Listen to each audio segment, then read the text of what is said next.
Ug naglisod magani ka karon, okay ra na, ayog ka balaka. Kay dili lang ikaw ang galisod, mas naapay naglisod labaw pa sa imuha. Padayon lang ug himo ang inspirasyon ang imuhang pamilya sa imuhang pagpaningkamot. Uban nila sad og pagampo ug pagsalig sa atong labaw makagagahom. Ug dili man gani niya ihatag karon dayon, moabot ra gihapon ang hustong panahon nga angay na niyang ihatag nimo ang unsa man ang imuhang gipangayo sa iyaha. Hello day, maayong bundag. For today's videos, magluto day ko para paniud to. Ang atong lutoon, gulay lang o buwad.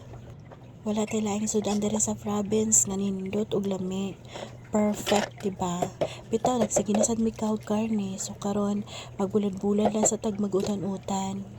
Kaya kung magsige tag karne, masaka na pod maayo ato ang uric ug kolesterol. Magtipid-tipid sa takarong panahon na kay mahal pod baya ang karne. So ari lang sa ta sa utan kay barato-barato ra.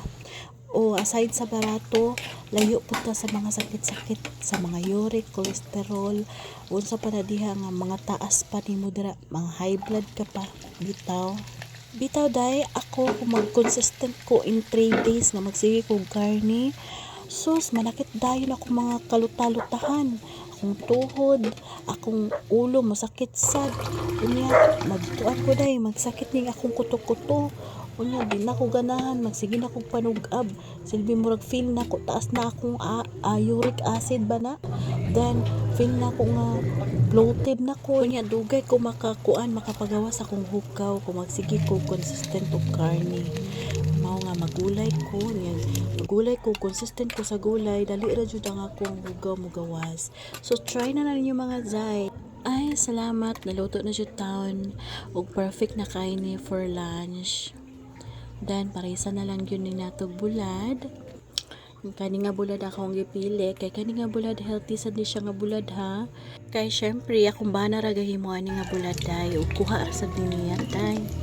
Press ko pa jud kayo niya iyahan ning gibuwad ug siya ra jud nagbuwad-buwad ani. So syempre tansya-tansya jud niya nga dili jud siya parat. Ug makaon jud ni tanan, wala gyud labay ani day kay lami kay na iyang bulad day. Favorite yun na ako nga bulad kay syempre lami jud siya, lamion jud siya pagkabulad, di gid siya parat day. Kay labas man kaayo siya nga gihimo god. So maghukad-hukad na ta kay mangaon na ta. Nani lang kay medyo diet ta karon, kana lang usa. Batangan na to gulay. Di lang sa kaayo nato daghanon ang gulay no, kay napabayay bulad unya ato sang parisan og kanang itlog, boiled egg lang na siya day. O perfect, mao na ni siya day. Mga una to day. Salamat kayo sa inyong pagtanaw. See you to my next video. Bye and God bless.